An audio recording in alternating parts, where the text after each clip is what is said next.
Hello and welcome to Let's Play Bomberman 94, also known as Mega Bomberman.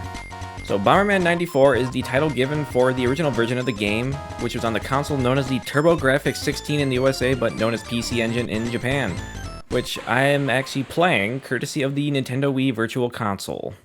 While Mega Bomberman is for the Mega Bomberman is the title given for the version made for the Sega Genesis, or what is known as the Sega Mega Drive in Japan. So, no, Bomberman 94, it's honestly one of my favorite games in the Bomberman franchise, because it's actually one of the games that introduced me to the classic Bomberman gameplay that the series and, well, franchise is generally known for, which we'll get into that in a minute once I start the game.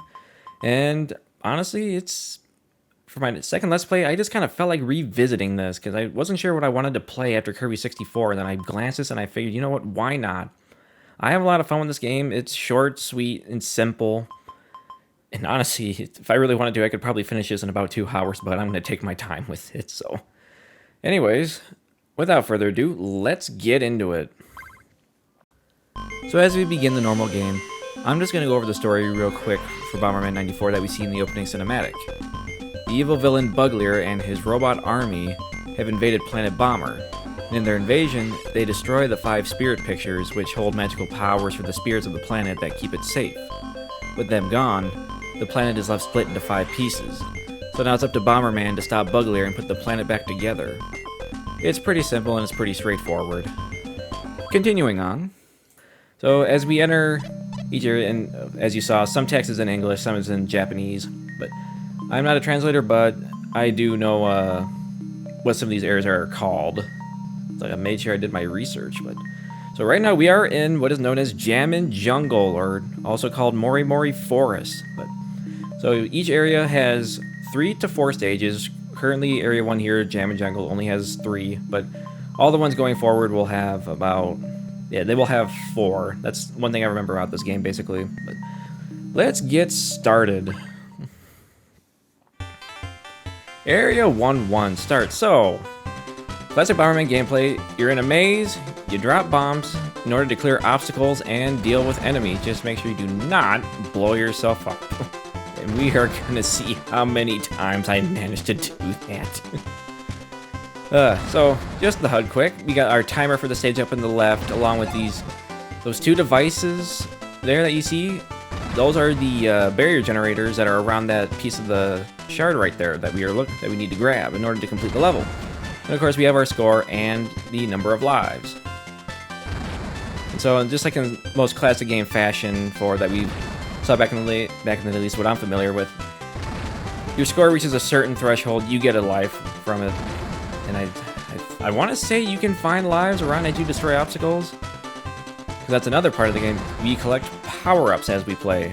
Make ourselves more powerful. So, explaining a little bit of that, just right there we have a flame. This has increased the bomb blast radius. And up there is an egg. And I want to make sure I grab that. The game actually has several power-ups that we collect. And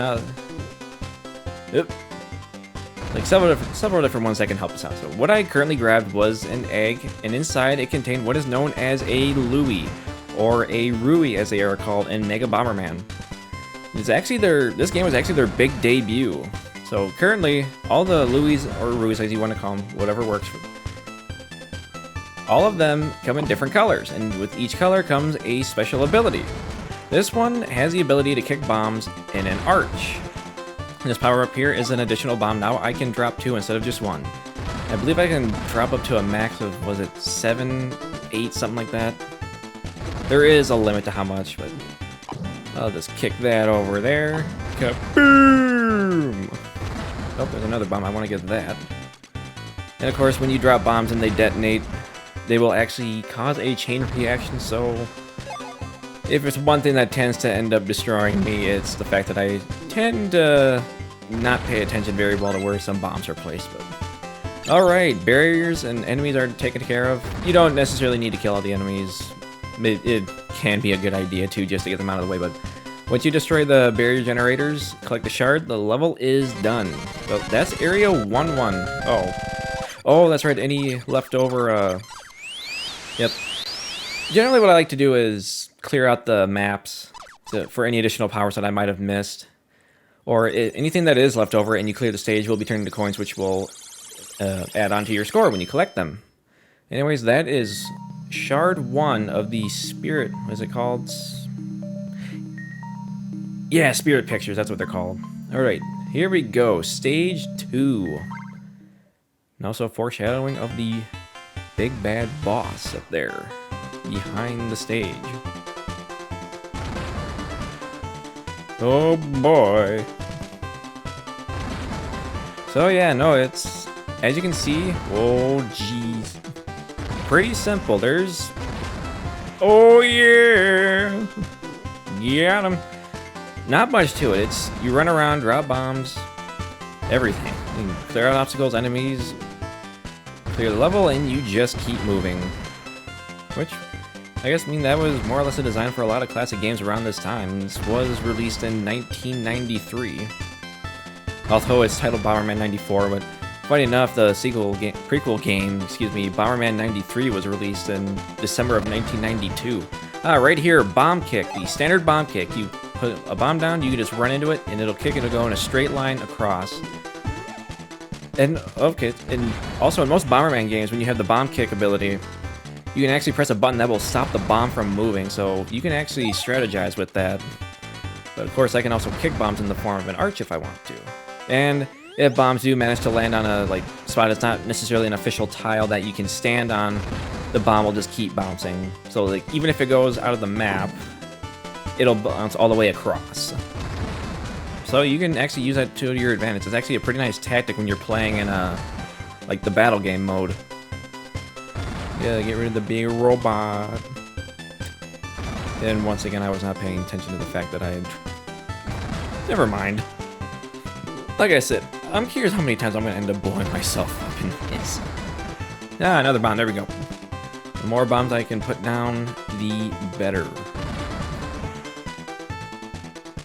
Alright. Oh, more fire. I believe the maximum number of tiles the bomb blast can go is 7 or 8, I think. I'll have to look that up. Oh, I'm dead.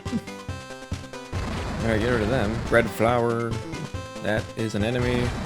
And that thing has the barrier generator on top of its head, but not anymore. Alright, just gonna clear out the last of these flowers. Kaboom! I don't know why, but before I even started all this, I had the thought of the mini game in the Zelda Wind Waker where the guy, you're supposed to play like a game of Battleship, but with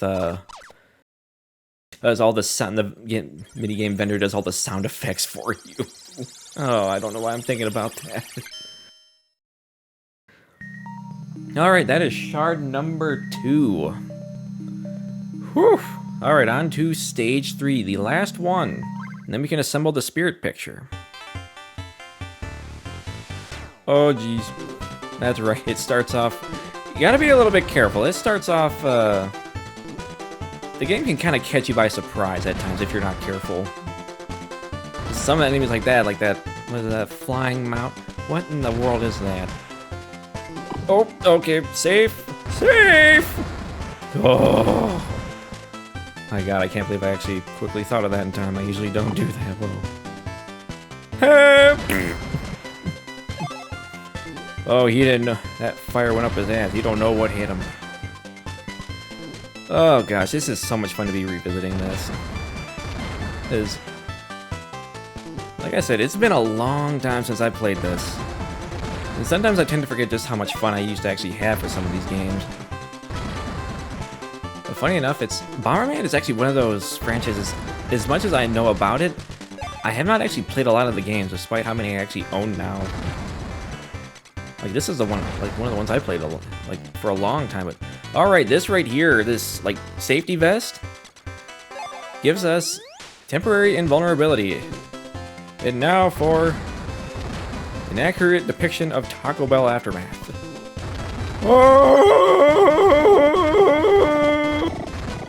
Oh man, I'm having fun. Oh my. Get out! While you're invincible, you can just continuously set off like chain reactions with bombs, and of course, since you're invincible, you can just keep going. You're an absolute war machine. Oh no. I'm gonna destroy the power-up. Yep, and you gotta be careful because you can destroy the power-ups with the bombs if you're not careful. Oh good, I got him. More fire! Fireballs! Yum! And I'm gonna get rid of that. Luckily this blast cannot go across the bridge. Oh, that'd be terrible. Watch me blow up the bridge. How am I gonna get across now? Luckily the game is not designed that way. Oh, another egg. I am purposely going to lose this Louie. I don't want to kick the bomb. As terrible as that is. In order to get the other one, I want to see if I can show off all of these. Even though some of them are better than others, like this one allows me to jump. And using this, I can actually dodge enemies, and if I time it just right, I can escape bomb blasts, since it gives me some invulnerability frames. But like I said, there are several different colors of Louis, and they each have their own little abilities. And this one, blue can kick bombs in the form of an arch, and purple can jump. And it does allow you to jump over a one-tile obstacle. So, it can definitely make quite a bit of difference in whether or not you will survive. But before we can complete the spirit picture, after collecting the final shard, we have a boss. This is Saru and Bananature. I hope that's actually correct. I don't know if the bosses go by several names or not, because I know there are some differences depending on what version of the game you play, but no, just a monkey with his remote control war machine of destruction. Gonna take over Planet Bomber with the power of the banana. But nope, it's pretty simple. Just put down bombs and...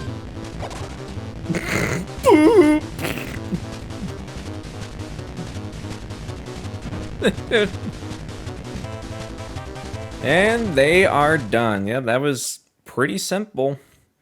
No, you can either attack Bananature or you can attack Saru, and I believe, if I'm right, I think Saru the monkey has less hits than Bananature, but all right.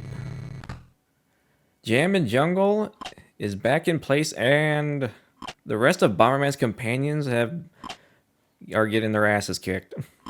Oh, come on! Oh yes, now the rest of the Bomberman's companions, his friends, they are injured, and now it's up to us to save the rest of the planet. So, alright, here we go. Area 2, but for now, I think that'll be enough here for the first episode.